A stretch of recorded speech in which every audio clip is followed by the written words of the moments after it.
Hello, everyone. It is Reverend Dr. Katie, and we are here today to talk about vibration. And I'm going to tell you a little bit about my own experience in really working with this concept of vibration and doing that as a Christian and doing that in ways that are in line with my own Christian faith, and how really being attentive to my own vibration has helped me in my life. And I've certainly seen it help many of you in your lives, especially those of you who are working with me as clients, to watch people begin the work with their own vibrations and just watch them really soar up and begin to achieve and attract all the things that they want in their lives so that they can make a huge impact on the world. So that's amazing. I love seeing that happen.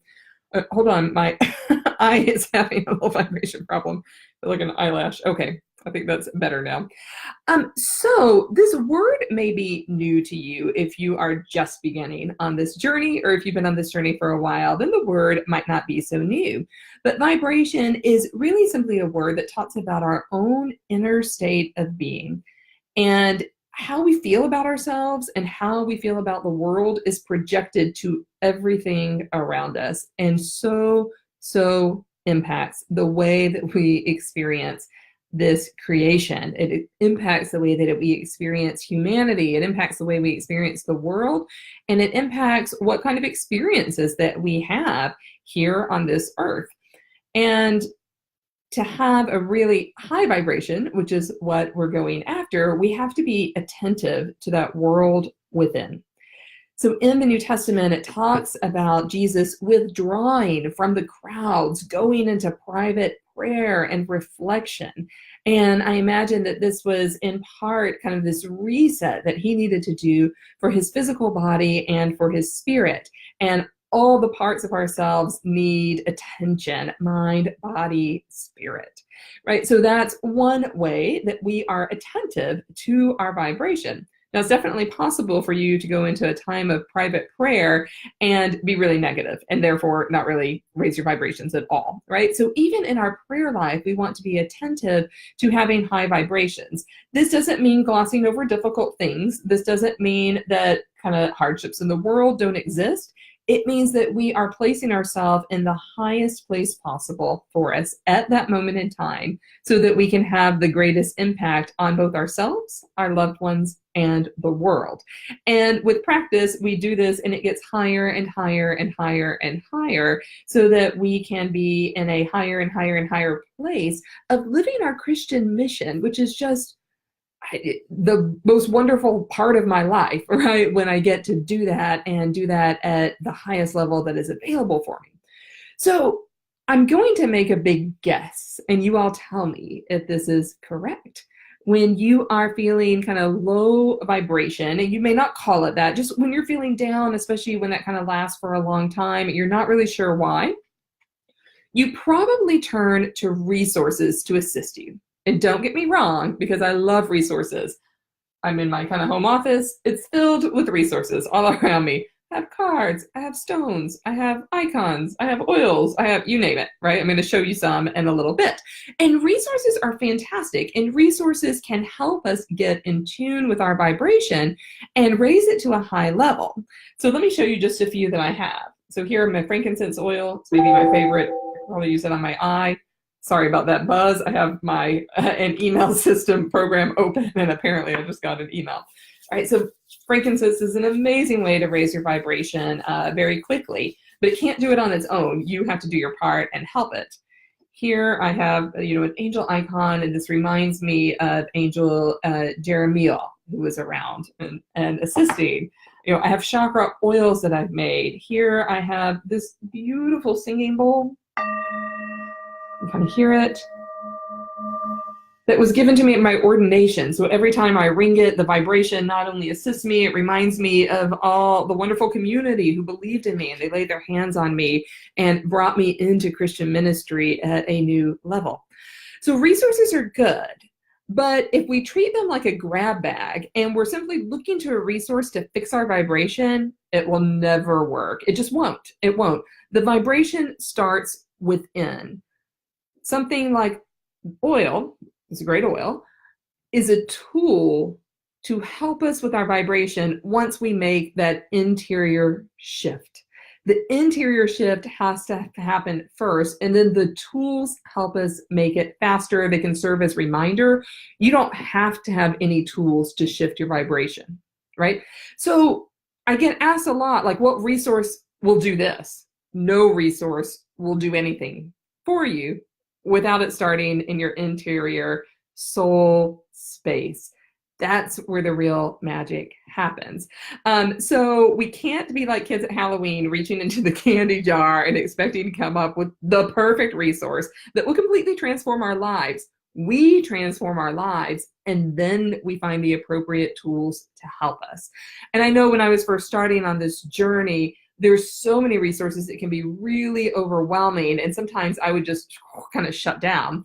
And I was telling a small group the other day, when I first began to look at crystals, for instance. Crystals are a beautiful resource, but there's so much to learn. It's really helpful to have a guide. Same when I started with essential oils a few years ago. I was really grateful to have someone who had walked that road before me and could hold my hand a little bit while I found the resources that were appropriate to me. There's a ton of oils out there, and they all do different things. They're all helpful, but I needed to find out what was right for me, right? Okay, so I think you got the point. Resources are good, but they're not curative. What's curative is your own internal shift, and then you find the resources that are appropriate for you. And I love helping people do that. I love watching people find joy in the appropriate resource that's for them, and find the one that really plugs into their spirit and gives them a touchstone for their own inner transformation. All right. So when we talk about resources, I want to be really clear that paying attention to that vibration and the emotional level is really important and key. Otherwise, we're grabbing for this, we're grabbing for that, we're looking for this, and a year later, we're like, why am I in the same state? They may help temporarily, but then we usually right back to where we started from, or even at a lower state, right? So resources, I can't just give you a list. What I can do is invite you into a relationship where you can find the ones that are right for you, because you know how to trust your own intuition at that level. And I want to talk about this, Eden. There it is. I'm going to turn that off. I'm really, really sorry. Okay, the email program is now closed. Oh, hey, someone has chakra oils. Cool. I am so happy. I love mine too. They're really fun. But, you use them with your own internal shift, right? Yes, I know that you do. Thank you for the autocorrect there too. I appreciate that very, very much. Okay, so let's talk about this at an even deeper level. If you're someone who's looked for a lot of resources, and then you have tons of resources around you and you don't know that they're really doing anything, you might feel really frustrated, especially if you're not sure if they're in line with your Christian faith. And you might have big questions about that. And I think one of the most frequent questions I get is it okay for me to use this? And that's not an answer I can give you. That's a conversation between you and God. But what I can do is help you ask the question in a way that's really safe, and give you the tools that you need in order to be able to find out the answer that's right for you. So far, I've not had a client make it through working with me that has turned away the resources that I've offered them once we've been able to talk about how to approach them and how to use them.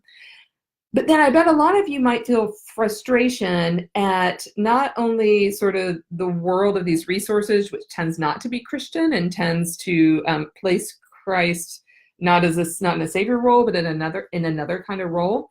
But then you might also feel a lot of frustration at Christians who give you really shallow answers. They're like, well, no, you can't use that because, and they give you some answer, it's not in the Bible. Neither are light bulbs, neither are refrigerators, neither are a lot of stuff that we use. And often the tools that we're talking about are in the Bible, and other Christians don't know that. And so you might feel some frustration at the kind of shallow answers that you're receiving from other Christians. And sometimes people don't even stop. They just launch right into accusations and telling you why something's evil before they have even looked at it or considered it or explored it. If that's been your experience, then it's time to flip that script. And I do invite you to get in touch with me so that we can talk about the path that will be right for you. And I can consult with you and point you in the right direction, whether that's with me or with someone else, right?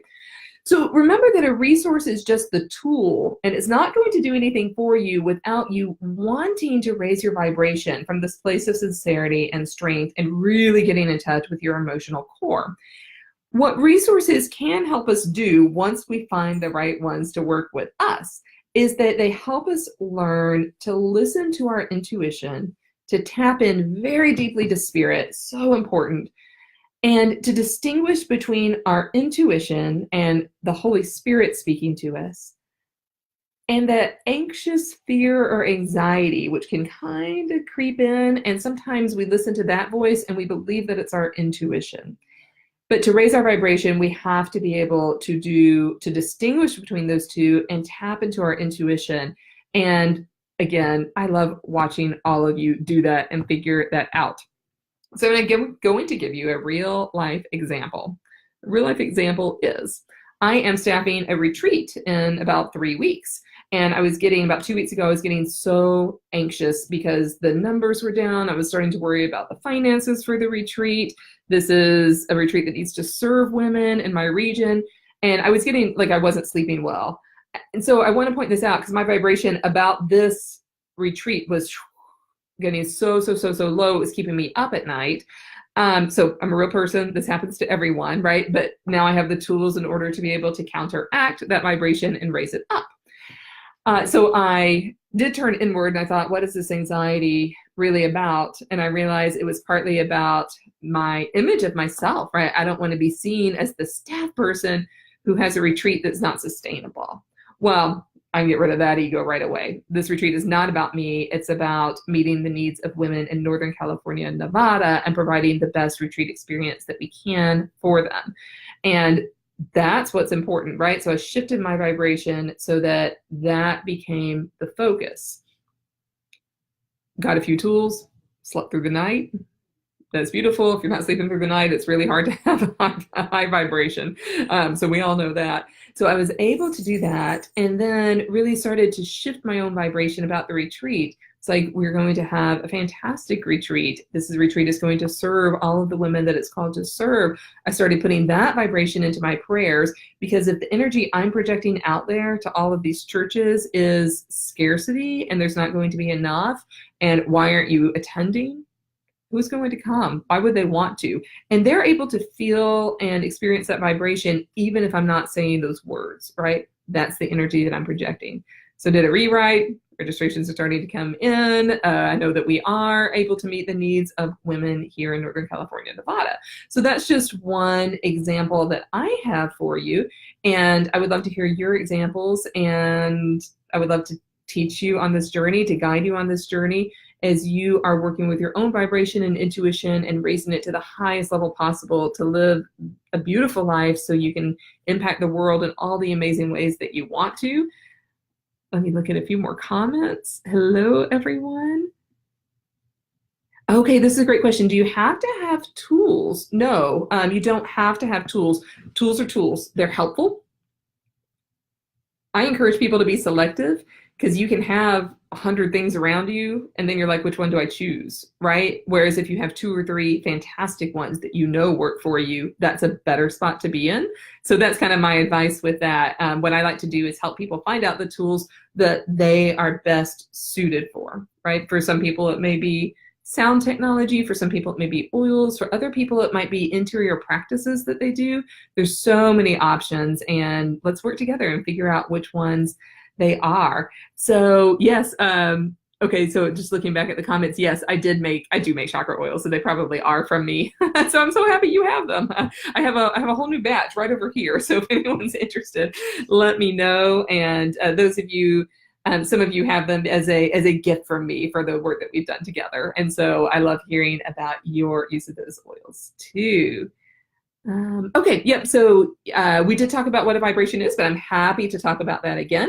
So I am defining vibration as that kind of interior state that you have. It's the way you feel about yourself, the way you feel about the world. It's the energy that you are putting out there to the world, right? And so my example with the retreat that I'm staffing is I was putting an energy out there of scarcity, and I was able to do a quick rewrite and put an energy out there of abundance. Right. So see kind of see that difference. Sometimes it's easier to show an example than it is to define it, because vibration is one of those things, you know it when you feel it, right? We can feel when it's low or when it's high. And so it's that inward state. And so if we're always saying there's never enough, fill in the blank in my life, that's the vibration we put out there, then there will never be enough of whatever that is. Right. So we always need to kind of check in with that vibration and the words, the stories, the scripts that we're telling ourselves, because that's what we put out there. And that's most likely what we receive back. So you all know what a self-fulfilling prophecy is. That has to do with our vibration. Our vibration is a belief of the self-fulfilling prophecy that, bad things always happen or that there's never enough. That's exactly what we'll receive. And I believe that's also true in our work in the church. I believe that's true in our work about our mission in life, about our life purpose, and even about resources, right? All of that really comes into play. And so we have this beautiful journey that we're on, and we want it to get higher and higher and higher and higher and higher like that. So when challenges do arise, we're really equipped to deal with them. We can tap into our intuition. We have resources at our disposal that we can use.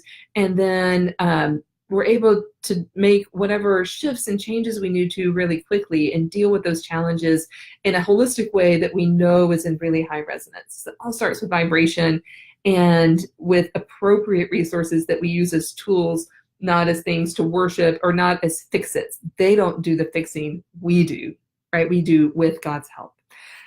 So I would love to talk to you about this. The link is at the top of the description. So if this is really resonating with you and you want to know more and you're really ready to dive deep and do the serious work of getting in touch with yourself, and it's serious, but it's also really fun, I would love to speak with you. Make an appointment. Let's talk and see what your next steps are. Wonderful to talk to everyone. Have a beautiful rest of your Tuesday, and I will see you in the group.